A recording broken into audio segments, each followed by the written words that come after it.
શ્રી સ્વામિનારાયણ ભગવાનની જય. ગયા વખતે આપણે મનુષ્ય દેહની દુર્લભતા વિશે અક્ષરધામ યાત્રા ચેનલ પરથી થોડી વિશેષ વાતો સમજ્યા. એ જ રીતે હવે આજે મનુષ્ય દેહ દ્વારા કાર્યો કયા કરવાના છે એના ઉપર આપણે વિશેષ વાત સમજવાનો પ્રયત્ન કરીશું. મનુષ્ય દેહની દુર્લભતા છે એ તો આપણે સમજી ચૂક્યા કે મનુષ્ય દેહ દ્વારા જે કાર્યો થાય છે બીજા કોઈ જ દેહ દ્વારા, કહેતા કે પશુના દેહમાં પણ એ કાર્ય નથી થતું, કે પછી જળચર, પછી પક્ષી, કોઈ જ દેહમાં જે મનુષ્ય દેહ દ્વારા આપણે કરી શકીએ છીએ એ કાર્ય નથી થઈ શકતા. એને આપણે સમજ્યા. તો મનુષ્ય દેહ દ્વારા કરવાના કાર્યો કયા છે? એમાં બે પ્રકારના કાર્યો છે, એક લૌકિક, એક આધ્યાત્મિક. લૌકિક કાર્યની બાબતની વાત કરીએ તો આપણને લૌકિક કાર્યમાં કશું જ કહેવામાં આવતું નથી, પણ એ છતાં એ કાર્યો થાય છે. બાળક જન્મે, 5 વર્ષનું થાય એટલે કિન્ડર ગાર્ડનમાં જાય, પછી પહેલા ધોરણમાં આવે. આપણને ખબર છે કે આ બાળકને ભણાવવાનું છે, બાળક હોશિયાર થશે, તેને સારી જોબ મળશે, સારા પૈસા કમાશે, સારી રીતે સેટલ થશે. આ મનુષ્ય દેહ દ્વારા જ એ કાર્ય થાય છે, પરંતુ એ લૌકિક કાર્ય છે. એ પણ કરવાના છે. આપણે વ્યવહારમાં છીએ, સમાજમાં છીએ, આપણે વ્યવહારની ઔપચારિકતા પ્રમાણે જે કંઈ થતું બનતું હોય બધું જ આપણે કરવું પડે, કારણ કે આપણે સમાજમાં છીએ. પણ એક વિચાર કરવો રહ્યો કે મનુષ્ય દેહ દ્વારા ખાલી આ જ કાર્ય કરવાના છે કે પછી આ દેહ દ્વારા કંઈક બીજું પણ કરવાનું છે. કારણ કે મનુષ્ય દેહ આપણને 84 લાખ જન્મના જુદા જુદા યોનિઓમાં ફરી અને ચક્રાવામાં ફર્યા પછી આ દેહની આપણને પ્રાપ્તિ થાય છે. તો એની દુર્લભતા જો આટલી બધી હોય તો પછી એ દુર્લભતા સામે જે કંઈ કાર્યો આપણે રોજિંદા જીવનમાં કરીએ છીએ એ શું ઇનફ છે?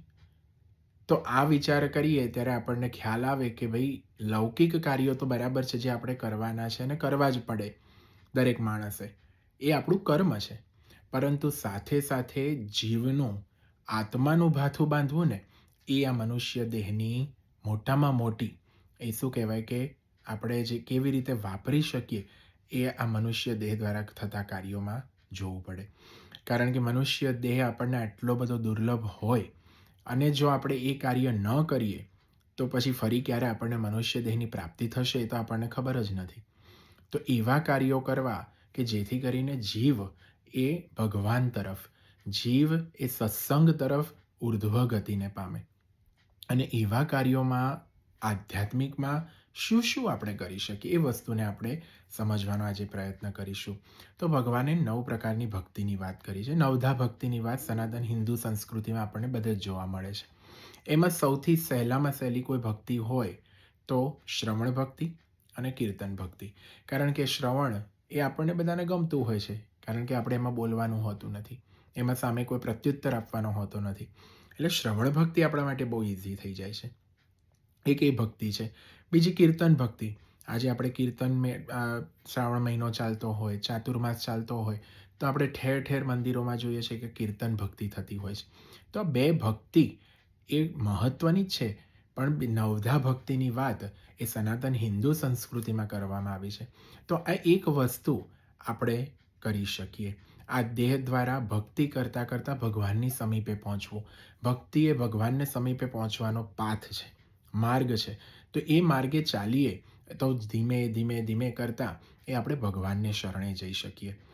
પરંતુ ભક્તિ કરતાં કરતાં ભગવાનને શરણે જવું એની સાથે સાથે હિન્દુ ધર્મમાં એ પણ એક બીજી વાત છે કે ગુરુ ગોવિંદ દોનું ખડે, કિસકો લાગુ પાય, બલિહારી ગુરુ દેવકી, જીને ગોવિંદ દિયો બતાય. આપણી જાતે આપણે ભક્તિ કરીશું, પ્રયત્ન કરીશું તો કેટલા નજીક જઈ શકીશું. ધારો કે આપણા છોકરાને સ્કૂલમાં મૂકીએ અને સ્કૂલમાં કોઈ ટીચર જ ના હોય અને એને જાતે ભણવાનું હોય તો એ કેટલું કરી શકે. પણ આજે આપણા જ છોકરાને એક ટીચર મળે છે, એક પથદર્શક મળે છે, તો આપણું છોકરું છે ને એ વધારે પ્રગતિ કરી શકે છે. એમ આધ્યાત્મિક જીવનમાં પણ આપણે આપણી જાતે કરીશું તો કયા લેવલ સુધી પહોંચીશું. પરંતુ જ્યારે આપણને એવા ગુરુ, કહેતા કે અંધકાર તરફથી પ્રકાશ તરફ લઈ જાય, એવા ગુરુની જ્યારે આપણને પ્રાપ્તિ થાય ત્યારે પછી આપણને એ ગુરુ સમજાવે છે કે આ મનુષ્ય દેહ દ્વારા કરવાના કાર્યોમાંનું એક કાર્ય એ આ ભગવાન તરફ જવું એ છે.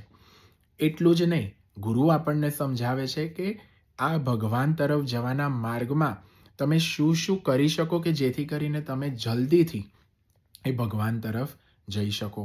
અને ગુરુ જ એ આપણા શિક્ષક છે. જેમ છોકરાઓ સ્કૂલમાં હોય ત્યારે એમને ઇન્ડિયામાં આપણે અપેક્ષિત હોય, ગાઈડ હોય. એ ગાઈડ શું કરે છે? છોકરાઓ ભણે છે તો એક સરખું જ, પણ એ ગાઈડ એમને એક સાચા માર્ગમાં ગાઈડ કરે છે કે ભાઈ તમે એક્ઝામ આપશો ત્યારે આવા પ્રકારના પ્રશ્નો તમને પૂછવામાં આવશે, તો તમે તૈયાર રહેજો. ગુરુ પણ આ જ કાર્ય કરે છે. એ ગુરુ પછી ગમે તે સંપ્રદાયના હોય, પણ ગુરુનું કાર્ય જ એ છે કે આપણને ગાઈડ કરી અને ભગવાન સમીપે લઈ જવા. એટલે પહેલામાં પહેલું કાર્ય આ દેહ દ્વારા કે સાચા ગુરુ એની પ્રાપ્તિ કરવી. સાચા ગુરુને શોધવા, એ પ્રાપ્તિનો જે વિચાર કે મારે મારા ગુરુ એવા કરવા છે કે એ ગુરુ મારો જે ગોલ છે કે મારે અક્ષરધામ જવું છે, મારે આ દેહે કરીને એ ભગવાનનું સુખ લેવું છે અને આત્યંતિક કલ્યાણ મારું કરવું છે, એ ગોલને મને પમાડે ને એવા ગુરુની પ્રાપ્તિ એ આપણો પહેલો મનુષ્ય દેહ દ્વારા જે કાર્યો કરવાના છે, એ કાર્યોમાંનું પહેલું કાર્ય કે મારે ગુરુની પ્રાપ્તિ કરવી છે. એવા સાચા ગુરુ મને મળવા જોઈએ. અને પ્રમુખ સ્વામી ઘણીવાર કહેતા કે સાચા ગુરુની શોધ કરીએ ને ત્યારે ગુરુ જોવા, ગુરુના ગુરુ જોવા, તેલ જોવું ને તેલની ધાર જોવી. કહેતા કે બરાબર ચકાસણી કરીને ગુરુ કરવા. કારણ કે ગુરુ જો ગમે તેવા કરીએ ને તો પછી આપણે પણ આપણા ગોલથી ફંટાઈ જઈએ. આપણે પણ આપણી જે આ અક્ષરધામની ટ્રેન આપણે ઉપાડી છે, યાત્રા ઉપાડી છે, એ યાત્રાથી આપણે પણ સાઈડ ટ્રેક થઈ જઈએ. એટલે ગુરુ એવા કરવા કે જે પોતે અક્ષર હોય અને આપણને અક્ષર કરી શકે. આવા ગુરુની જ્યારે પ્રાપ્તિ થાય ત્યારે પછી આપણે આગળ આપણી ભક્તિના માર્ગમાં આગળ વધી શકીએ, ભગવાનને પામવાના માર્ગમાં આગળ વધી શકીએ. પહેલો વિચાર, કાર્ય શું કરવું? પહેલું, ગુરુ શોધવા, ગુરુની પ્રાપ્તિ કરવી અને પ્રાપ્તિ માટે બરાબર ચકાસણી કરવી. બીજો મુદ્દો કે ગુરુ મળી ગયા, ગુરુ મળ્યા, ગોવિંદ મળ્યા, પણ હવે શું? તો ગુરુની આજ્ઞામાં ડૂગ વર્તવું. એકવાર ગુરુ કહે કે આજે અત્યારે રાત તો રાત, અને કહે દિવસ તો દિવસ. આપણે ઘણીવાર પેલી વાર્તા સાંભળીએ છીએ કે ગુરુ અને શિષ્ય બે જણા ત્યાં આશ્રમમાં હતા, એક ઝૂંપડીમાં સૂતા હતા અને રાત્રે વરસાદ પડ્યો. એટલે ગુરુએ ચેલાને કહ્યું કે વરસાદ ચાલુ છે ને અત્યારે આપણે સૂવાનો ટાઈમ છે, તમે ફાનસ બંધ કરી દો તો આપણને ઊંઘ આવે. તો શિષ્ય કહે તમે આંખો બંધ કરી દો એટલે તમને તરત જ અંધારું થઈ જશે ને ઊંઘ આવી જશે. પણ શિષ્ય ઊભા થયા નહીં. પછી ગુરુએ શિષ્યને ફરી કીધું કે પેલી બારી બંધ કરી દો, વરસાદ આવે છે. એટલે ખબર પડે કે આ વરસાદ આવે છે, ભીનું ખરેખર આવે છે કે નથી, ખાલી વાવાઝોડું છે. તો તરત જ શિષ્યએ વાત કરી કે પેલી બિલાડી છે ને હમણાં જ અંદર આવી છે, એને હાથ ફેરવો, એને જો ભીની હોય તો સમજી જજો કે વરસાદ આવે છે, અને ના હોય તો સમજજો કે વરસાદ નથી આવતો. પણ શિષ્ય ઊભા જ ના થાય, ગુરુની કોઈ આજ્ઞા જ ના પાડે. એવા શિષ્ય જો આપણે થઈએ તો પછી કોઈ કામનું નહીં. પણ ગુરુની આજ્ઞામાં ડૂગ વર્તવું. કહેતા ગુરુ કહે કે અત્યારે રાત તો રાત, અત્યારે દિવસ તો દિવસ. અને એવા ગુરુની આજ્ઞામાં જ્યારે આપણે વર્તીએ ને ત્યારે પછી શ્રીજી મહારાજ પોતે વચનામૃતમાં કહે છે કે એને અક્ષરધામ છેટું રહે નહીં. અને એવા ગુરુ એની પ્રાપ્તિ થયા પછી આજ્ઞામાં કેવી રીતે વર્તવું, એની આજ્ઞા શું છે એને સમજવી, અનુવૃત્તિ શું છે એને સમજવી. આજ્ઞા અને અનુવૃત્તિમાં પણ ફેર છે. આજ્ઞા કહેવામાં આવે ત્યારે આપણને સમજણ પડે, અનુવૃત્તિ આપણી સામે જોવે ને આપણને ખબર પડે કે મારા ગુરુને આ કાર્ય મારી પાસેથી કરાવવું છે. તો આ બંને સમજવું. અને અત્યારે પરમ પૂજ્ય મહંત સ્વામી મહારાજની ખાસ આજ્ઞા છે કે આપણે બધાએ પ્રાપ્તિનો વિચાર કરવો. મુખ્ય મુદ્દો આપણો આ છે, મનુષ્ય દેહ દ્વારા પહેલું કાર્ય એ કરવું આધ્યાત્મિક, ગુરુની પ્રાપ્તિ કરવી. અને પ્રાપ્ત થઈ જાય ગુરુ ત્યારબાદ એની આજ્ઞામાં ડૂગ વર્તવું. અને આજ્ઞા કઈ? તો પ્રાપ્તિનો વિચાર. અત્યારે મહંત સ્વામી મહારાજે આપણને ખૂબ જ આ પ્રાપ્તિના વિચાર ઉપર ભાર મૂક્યો છે. મહંત સ્વામી મહારાજે પોતે આરતી પહેલાં પણ આપણને આ પ્રાપ્તિના વિચારનું નિધિધ્યાસન કરવાનું કહ્યું છે. અને આપણે બધા કરીએ છીએ, એની આજ્ઞામાં મંડીએ છીએ. એની આજ્ઞા આપણે કદાચ 10% પાડતા હોઈશું, પણ ગુરુ બહુ દયાળુ છે, 10ના 100% ગણી આપણને એનું ફળ આપતા હોય છે. પણ એ પ્રાપ્તિનો વિચાર એટલે શું? ઘણીવાર આપણને કેવું કે આજ્ઞા થાય પણ આપણને ખ્યાલ જ ના હોય કે પ્રાપ્તિનો વિચાર એટલે શું, પ્રાપ્તિ એટલે શું. તો એ વસ્તુને સમજવી પડે. અને એ પણ આપણને વચનામૃત છે, સ્વામીની વાતો છે, આપણા ગ્રંથ છે, આપણને ગીતા પણ શીખવાડે છે કે પ્રાપ્તિ શું છે. રાઈટ. આપણને શ્રી કૃષ્ણ ભગવાન પોતે અર્જુનને ઉપદેશ આપે છે ત્યારે એમાં પણ આ જ વાત કરે છે કે તું બધું જ મૂકી દે, તું મારે શરણે આવ, પ્રાપ્ત કર મને, અને હું તને બધા જ પાપ થકી મુકાવીશ. મામેકમ શરણમ વજ. એ રીતે આજે આપણા બધા જ વિચારોને પડતા મૂકી આપણે એક ગુરુની આજ્ઞામાં વર્તીએ અને એનો વિચાર કરીએ કે આવા ગુરુની મને પ્રાપ્તિ થઈ છે, કેવી પ્રાપ્તિ થઈ છે. આ ગુરુ આગળ પૃથ્વી પર વિચરતા જ હતા, પણ મને મનુષ્ય દેહની પ્રાપ્તિ નહોતી, અને મનુષ્ય દેહની પ્રાપ્તિ પણ ઘણા બધાને થઈ છે, પણ મને મારા પુણ્ય ઉદય નહોતા થયા કે મને આવા ગુરુની પ્રાપ્તિ થઈ નહોતી. પણ હવે મારા એ પુણ્ય ઉદય થયા છે, આવા ગુરુ મને મળ્યા છે. એનો બે રીતે આપણે વિચાર કરી શકીએ. આજે આપણે એક રીતે વિચાર સમજીશું, લૌકિક રીતે. તો આજે પ્રમુખ સ્વામી મહારાજ, મહંત સ્વામી મહારાજને આપણે ઘણા બધાએ નજીકથી સેવેલા છે, ઘણા બધાએ નજીકથી એને નિહાળ્યા છે, અનુભવ્યા છે, એના આશીર્વાદ લીધેલા છે. તો લૌકિક રીતે આપણે પ્રાપ્તિનો વિચાર કરીએ કે પ્રમુખ સ્વામી મહારાજ, મહંત સ્વામી મહારાજ આજે આટલું બધું વિચરણ કરે છે, કોના માટે? એમને આગળ કોઈ પાછળ કોઈ છે તો નહીં, તો કોના માટે વિચરણ કરે છે? મારા માટે વિચરણ કરે છે. આ પહેલો વિચાર. બીજો વિચાર કે આપણને એવો મહંત સ્વામી મહારાજ, પ્રમુખ સ્વામી મહારાજનો કોઈ અનુભવ થયેલો હોય, આપણે કોઈ એવા સંકટમાં હોઈએ અને મહંત સ્વામી મહારાજને કે પ્રમુખ સ્વામી મહારાજને આપણે ફોન કર્યો હોય અને એમને આન્સર આપ્યો હોય, આપણને આશીર્વાદ આપ્યા હોય અને એનાથી આપણું કાર્ય સુગમ થઈ ગયું હોય, પત્ર લખ્યો હોય અને પત્રનો જવાબ આવે ને આપણા કાર્યો સરળ થઈ ગયા હોય. તો આ વિચાર આપણે કરીએ કે આપણને કેવી પ્રાપ્તિ થઈ છે. આજે 92 વર્ષે પણ મહંત સ્વામી મહારાજ મુલાકાત આપે છે, મહંત સ્વામી મહારાજ પત્ર લેખન કરે છે, મહંત સ્વામી મહારાજ આજે ફોન ઉપર પણ લોકોને આશીર્વાદ આપે છે. આજે મહંત સ્વામી મહારાજની 92 વર્ષની ઉંમર છે, આટલો બધો ભીડો કોના માટે? કેવળ ને કેવળ એમના ભક્તો એ ભગવાનની સમીપે પહોંચે, લૌકિક માર્ગના દુઃખો ઓછા થાય અને આધ્યાત્મિક માર્ગની પ્રગતિ થાય. આ વિચાર સાથે આજે ગુરુ આપણને આશીર્વાદ આપે છે. આ વિચાર સાથે એને તો બધાને આત્યંતિક કલ્યાણ જ કરવું છે, એને બધાને ચોખ્ખા કરીને મહંત સ્વામી મહારાજને શ્રીજી મહારાજના ચરણોમાં અર્પી દેવા છે. આ એમનો ગોલ છે. એ છતાં પણ એ ગુરુ આપણી જોડે આપણા જેવા થાય છે, આપણા દુઃખોને એના માને છે.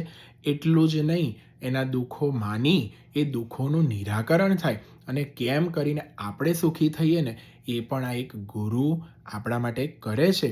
તો કેવી પ્રાપ્તિ થઈ છે આપણને? કોણ?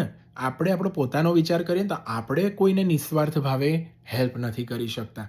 તો આ ગુરુની આવી પ્રાપ્તિ આપણને થઈ છે. આ પહેલો એક લૌકિક વિચાર કે લૌકિક રીતે આપણને જ્યાં જ્યાં ગુરુએ આપણને મદદ કરી હોય એ વિચાર દ્વારા ગુરુને આપણે આપણા મનનમાં લાવીએ, એ ગુરુને આપણા વિચારમાં લાવીએ, ગુરુને મનન અને નિધિધ્યાસન દ્વારા આપણાથી નજીક કરીએ. આ એક લૌકિક માર્ગમાંથી વિચાર કરવો ને આપણા માટે બહુ ઇઝી છે, કારણ કે આપણે લૌકિક માર્ગમાં એટલા બધા માયા સાથે સંકળાયેલા છીએ. તો માયા સાથેના કોઈ પણ પ્રસંગો આપણે વિચારીએ તો આપણને એકદમ એ ભાવ એ મહંત સ્વામી મહારાજ માટે થાય છે, અટેચમેન્ટ એ મહંત સ્વામી મહારાજ માટે થાય છે. આ સાચી પ્રાપ્તિની રીત નથી.